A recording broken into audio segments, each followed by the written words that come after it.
Hey everyone, Gary Sivs here again, and back with another Cheltenham mid-season preview. Joined once again by Mark and Andrew, as I've said, as I will be through all these videos.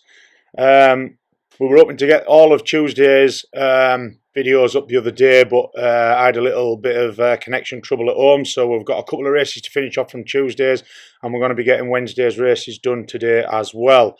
Hi Andrew, hi Mark, both doing well? Yeah, very good, Gary. Good stuff, good stuff. We will crack straight on because we've got quite a bit to get through tonight, and we're going to start with the Mares Hurdle. I'll get straight into it myself, this one. It's a race that over the last couple of years I've had quite a keen bit of interest in, as we have had Lady Buttons in this race for the last 2 years. Very vocal to my parents myself. I would have sent her to the Champion Chase both years, but she ended up in this race nevertheless, and so it's a race I've had quite a keen eye on. This year we have got a lineup that is likely to thin out from what it is at the minute, particularly at the top of the market. I can't see even two of the three of the front of the betting turning up here.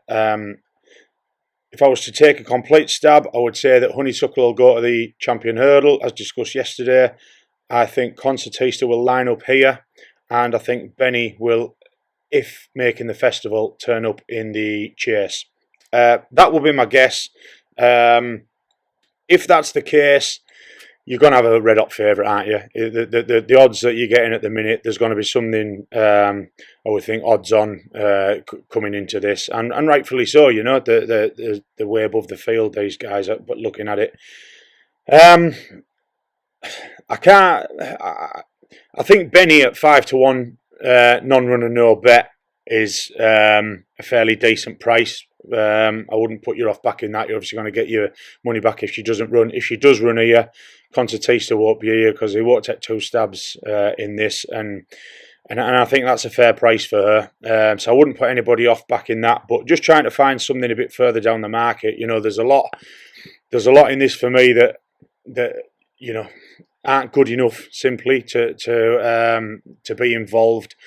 But one, and I've tried getting a little bit of information on this today. One that I would be quite interested in at a decent price is from our yard in the form of Rainer's World. She's at 66-1 at the minute.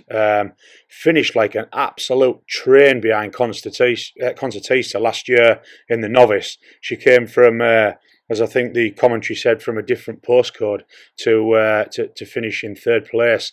And I think that form of showing that she gets home up the hill will certainly aid her, and I don't really, unless she ends up in a handicap, I think this could be the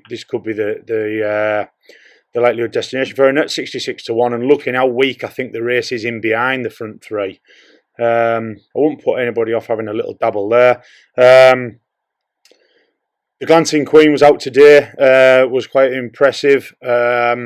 Not sure if this is her target or not. I wouldn't put anybody off her at 33s either each way if she was to line up here. 33s isn't non-runner no bet. I'm not sure what price she is non-runner no bet. You're probably looking around 20s, I would have thought, so I won't put anybody off that either. And Floressa is another one down in the market that's won me some money this season, and would be another one that I think could run in this. You know, Roxana's in there. I think she's likely now to go to the Stayers, isn't she? I would have thought more likely than here.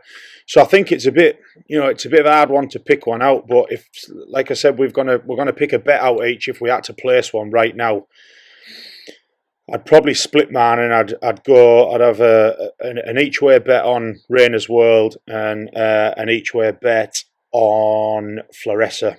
Would probably be the two for me. I do like the Glancing Queen as well. I'm not sure what that race is going to hold up to today. Obviously, there wasn't a lot in behind her, but she did what she had to do. But yeah, that's probably where I am.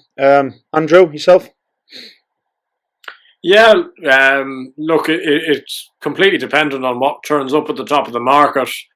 Honeysuckle, I see, has got an Irish Champion Hurdle entry. Concertista doesn't, so I assume that means Concertista 100% is going for this. I know I talked the other day about her hopefully going for a Champion Hurdle. I can't see that happening now, unless something radical happens between now and March. I wouldn't fancy, as I said before, I wouldn't fancy Honeysuckle in a champion hurdle, but I'd fancy her in this. If the two of them were, I'd back Honeysuckle to beat Concertista, personally speaking. And I can't see Benny going over fences personally, but does she run in this against Concertista? Would they give her a stab at a stairs hurdle? I don't know. I see your point there. Non-runner, no bet. She's probably not a bad price.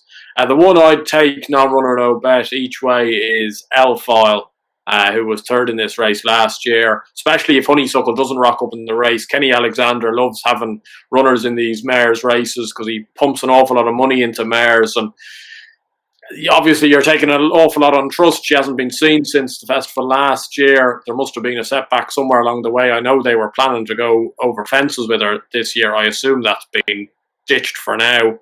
And if she rocked up, I think she's around 20 to 1. I think she could hit the frame, especially if Honeysuckle wasn't in the race. Mm-hmm. Yeah, that's a fair point, mate. Yeah. Mark, yourself? Well, last year I backed Honeysuckle, a big fan. But I honestly cannot see Concertista getting beaten in this. And that's a ridiculous thing to say with two brutal opponents in Berry Deju and Honeysuckle, but I really think she is something special. She seems to be improving and improving and improving. From her first Mayor's Novice, where she was second, last year's run was such an improvement. And this season, she just seems to be elevating her form. I wasn't sure she would stay, but she stayed twice now in Mayor's races. We don't know about the participation of Honeysuckle. I still think she'll go here because I don't think she'll win that Irish champion this year. It's far stronger this year than it was last year. So I think she'll probably be beaten in the Irish champion and then they'll have to come here. But I do think Concertista will beat. I cannot see the British mayors getting involved in this. Not even Dame de Company if she ran. I don't see Roxana being good enough either. I think it's between the Irish mayors. And I'd have Concertista myself. I'm just a big fan, even though I like Honeysuckle. I realise she's the stronger stayer, but I think Concertista's got a better turn of foot. Mm-hmm. Yeah, I mean, when you look at the race, obviously I'm somebody that goes back and has a look at stats and whatever, and you know it has been a race that's been kind to the favourites in the very top of the betting, but since this race was opened, I mean, Koivega won about the first 5 or 6, didn't she? So that sort of ruins that stat that you're going to see a lot of favourites lining up there. So stats wasn't really one I looked at, but it's besides not knowing who turns up, I think it's a very open race for, you know, if one of them did come, if there was only one in, I think it's very, very open in behind them, very open. Okay, so we'll go with Mark on Concertista, Andrew taking Elfile, and myself splitting the 2 bets with Rainer's World and Floressa. Okay, we will be back shortly with a National Hunt Chase. See you soon.